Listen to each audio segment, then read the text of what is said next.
the finish, Patterson would have never, ever in his wildest dreams done that. There should have been 5 people in that ring and anyone could have won. But what Vince tried to do was, I got to make Roman the babyface. So I'm going to have Kane beating him up and Big Show beating him up. Meanwhile, everybody at home is saying, Kane and Big Show ain't winning the Royal Rumble, bro. Yeah. So they booked him to get booed out of the building because it was so predictable.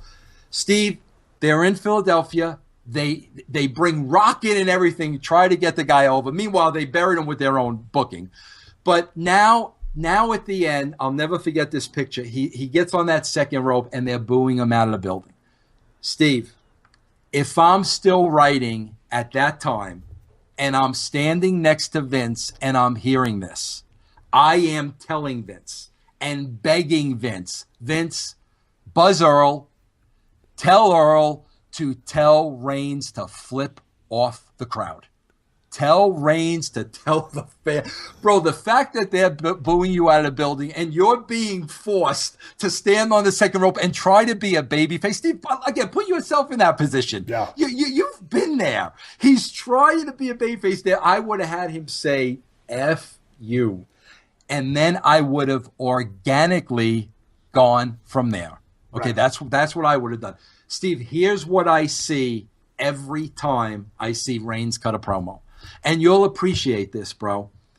Every time I see him go out there and start cutting his promo, as somebody that has written and produced hundreds of guys, Steve, what I see is he's immediately on the defensive. He's immediately afraid, I can't make a mistake here. I can't say the wrong thing. If I make a mistake, I'm going to go in the back and I'm going to be yelled at. Or he's on the defensive. Bro, you can't perform being on the defense. You can't perform being afraid to make a mistake. It's like a batter going up to the plate, being afraid he's going to strike out. And that's the situation they've put him in. He's afraid of his failure rather than having the freedom to just be himself, be comfortable, be him. Whatever comes out, however the people adjust to it, we'll monitor that and go with that. But Steve, you know better than anybody. If you go out there with the mindset of, I can't make a mistake, don't even bother giving the promo. Don't even bother giving a promo because that's how it's going to come across. Dude, that is a very, very interesting dissection and a very good point because I broke it down as, he just doesn't emote enough. But and what I'm trying to say is what you're hitting right on the head. He is defensive. He's trying to be perfect. He doesn't want to fail. He doesn't want to say the wrong thing. And so, dude, you know from all the Stone Cold promos, I didn't give a rat's ass if I stuttered, if I said something wrong. I'm just going to say it again because it never was about being perfect. It was just about evoking an emotional response, those people investing in me. And dude, I wasn't the chosen one, so it wasn't like I had it wasn't just handed to me. I had to start earning it. So, dude, I was going out on a limb. I'm not making this about me, but I mean, that's a very interesting point you make there because I just didn't think, there's just not enough fire. But it's not just within his promo. I would dare say it's also within his work. Yeah. Just channel it out and put it out there and be offensive with it. I mean, and that means, like you said, be on offense. Don't be on defense. Don't be afraid. Just go out and do it. Steve, this is where, and let me just get this in, because I probably tell this story more than any other story I tell, Steve, because it's about you. And listen, I can sit here all I want, and I could say, Roman Reigns doesn't write the show. Roman Reigns isn't putting the handcuffs on itself. It's creative. And, bro, let's face it. When I say it's creative, I'm saying it's Vince. Vince has the final say. So forget about the 20 puppets. It's freaking Vince McMahon. So I can sit here all I want and say it's creative. They're pigeonholing these guys. Everybody is going through the same system like robots. That's why nobody's getting over. Everybody's vanilla. I can say that. But here's, Steve, where I have to put some responsibility on the talent. And I'll tell you this. I'll tell you why. And I tell this all the time. I remember walking, Vince and I used to have talent meetings at least once a week. All of a sudden, here's the ringmaster. Vince looks me in the eye. Vince, not Stone Cold. There was no Stone Cold. No, it wasn't. Steve Austin is to never say a word. That's why we have DiBiase there. DiBiase does those talk. Now, Steve, you got to understand. I didn't watch you at WCW. I watched enough of you at WCW. So in my mind, I'm like, Vince doesn't have a clue of who Austin is. He does. So whether it was Bruce or somebody said, hire Austin, he doesn't have a clue. To tell this guy he can't talk, he doesn't have a clue. But I'm like, all right, Vince, no problem. So we start the ringmaster.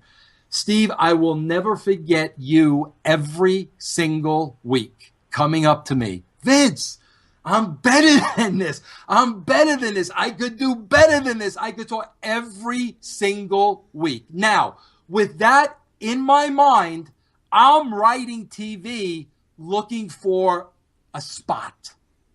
All of a sudden, bro, there's this spot to put you on color. Okay? So now I take liberties. I know I could get this past Vince because Austin's just on color. If it sucks, we'll edit it out, whatever the case may be. So now, Steve, you put on the headsets. Bro, I tell this to everybody. Literally, you're given a 2-minute window of opportunity. And, bro, I remember sitting there in that 2 minutes, and I was like, the ringmaster no more.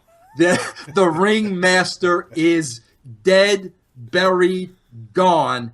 And that right there was the birth of Austin. And of course, Austin 316 with Jake and all that stuff, sealed it. But bro, the minute you had 2 minutes, that was it. So that's where I do put some of the heat on the boys, because Roman, bro, if you think you're better than that and you're better than that, then you need to speak up, bro. I think there are times in the business, Steve, and I think you can relate to this. There are times, bro, you need to take your balls in your hand.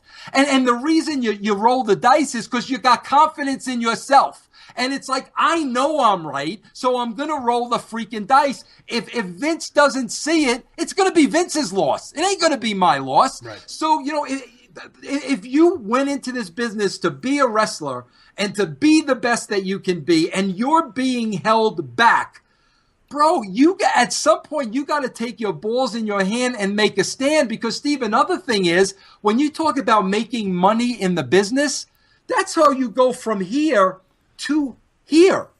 But nothing comes without risk. So, some of these guys, bro, if that's the way they're feeling, what do you have to lose? Are you going to be But vanilla? that being said, with everything that you said, be willing to take a risk. Will the system put up with the risk? Because they're so micromanaged, and I think they're walking on so many eggshells that they're afraid to go out on a limb. I did because I didn't care. Hell, I'd already floundered around the mid-card in WCW. Got a chance to go to ECW with Paul Lee. Thank you very much, Paul. It was a real launching point for me, but I really didn't care, but also there were. I wasn't even worried about a backup plan. I just knew I had to do something to make it. But I got to stop you right there. Because I want to get into your mindset. Because here's the deal: you said I've been ECW, I've been around the block, bro. You told me the potato story with Jerry Jarrett. I've heard it all. But now you are in the big league. Now all those things you did, you were at the top of the game, but you still had the mindset. I don't give a shit. I know I'm better than this. I'm going to do it. Let's face it, Steve, these guys are afraid of job security. They're afraid of speaking up and losing their job. You were at the pinnacle. Why weren't you afraid of that? I didn't have anything to lose.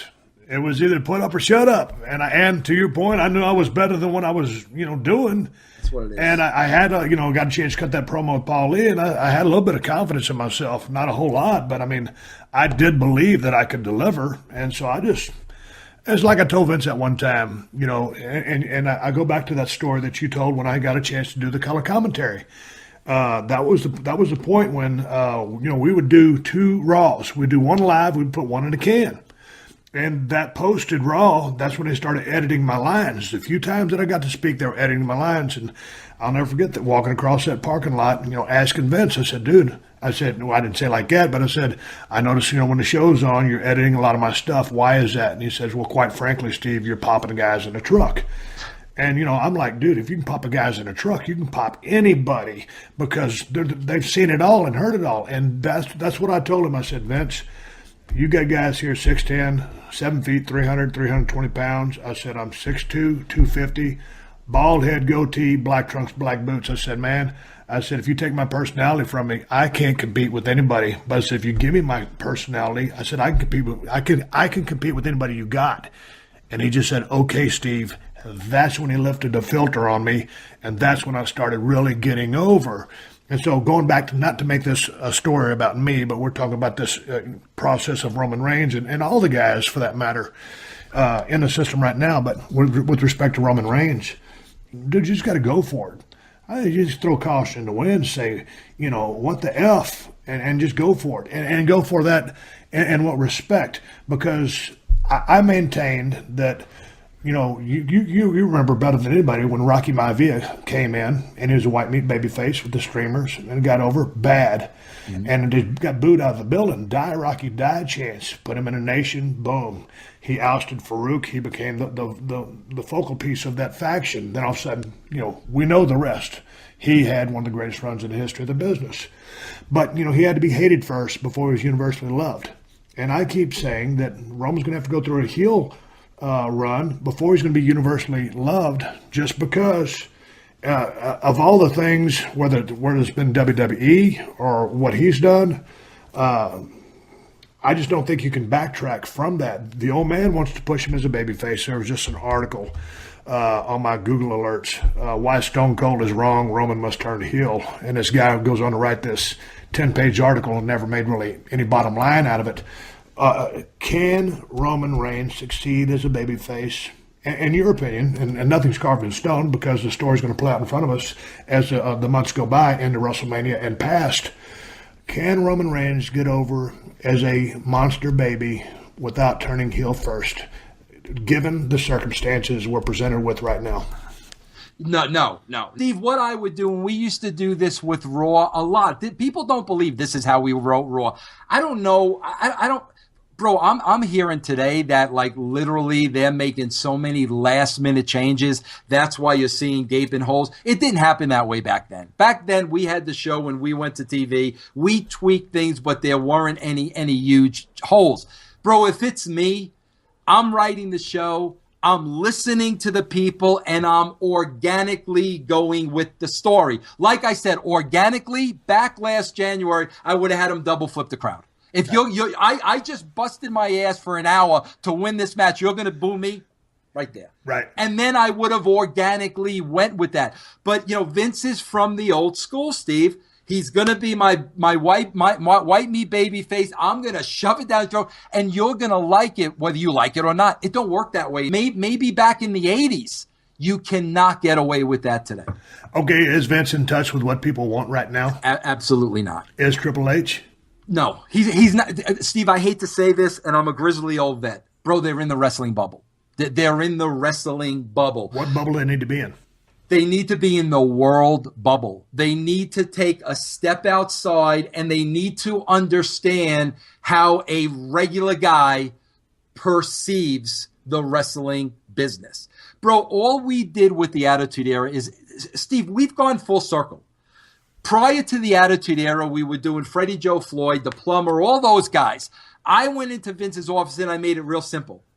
This is 1997. We've got to mirror society. We've got to bring the product up to speed. That's what it's not rocket science. That's what we did. It was real simple. Here's the problem, Steve. We're 20 years past that, and they've gone backwards. So they've failed to evolve the business. And that's why a regular television viewer, because it is a television show, they're watching this show as being very passé, non-hip, non-believable. You use the word spontaneous. That's how a normal television viewer is watching. You give them 3 hours of that, how could they not turn off the show? It would be impossible to not hit that clicker. Yeah.